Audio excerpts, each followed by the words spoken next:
Entrevistem Antoni Massanés, cuiner, crític gastronòmic i director de la Fundació Alícia, una entitat basada en la fusió d'interessos entre l'alimentació i la ciència. En aquesta ocasió, ens explica de què tracta la conferència i tast celebrada a l'interior del Museu d'Història de Barcelona. Amb ell parlem sobre la cuina medieval, la qual els assistents de la conferència van poder tastar, però també sobre la Fundació Alícia i sobre l'actual renom mundial de la cuina catalana. El Museu d'Història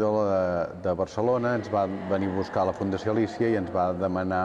a veure si podíem fer, a partir d'un treball de recerca que havia fet l'equip de recerca de la Teresa Vinyoles, d'Història de la Universitat de Barcelona, a veure si podíem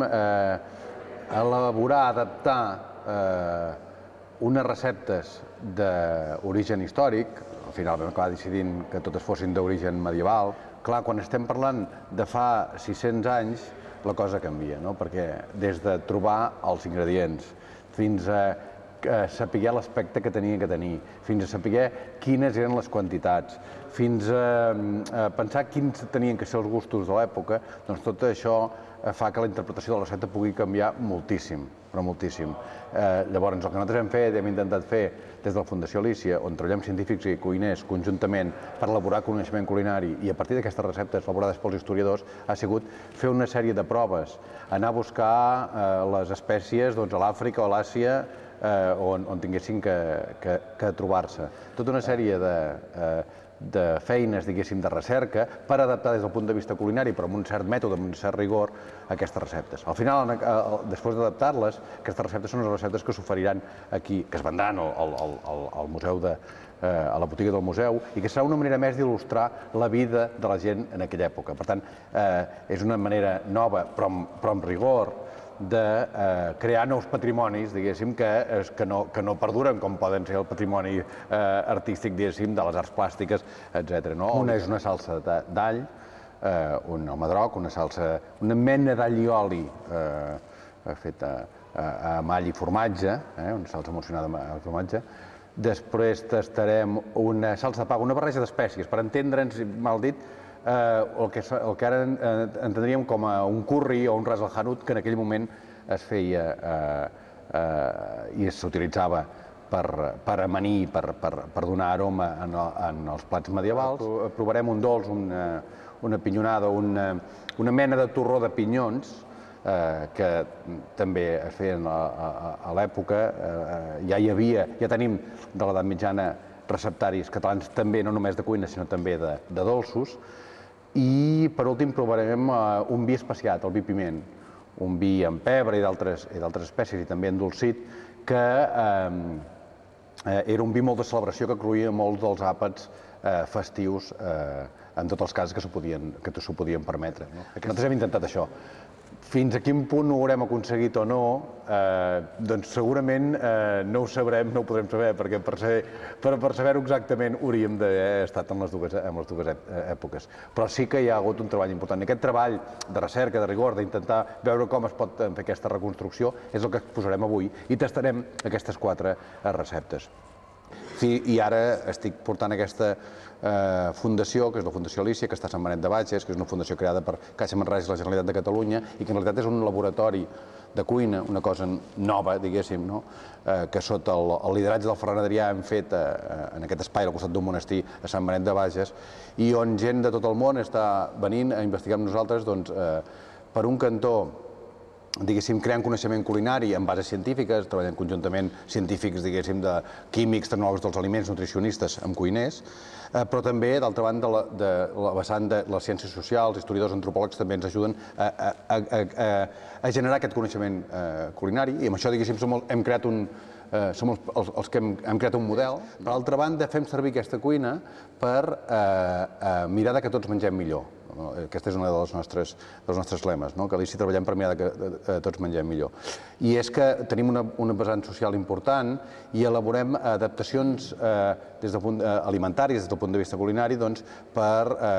disfuncions a l'hora de l'alimentació com poden ser la diabetis o com poden ser d'altres trastorns alimentaris diguéssim, provocats per alguna malaltia, alguna intolerància, etc., la celiaquia, també per la gent que està amb tractament de quimioteràpia i radioteràpia pel càncer. I ho fem sempre de la mà de centres de recerca de referència, que són els especialistes en cada una d'aquestes coses. Per tant, nosaltres apliquem cuina, diguéssim,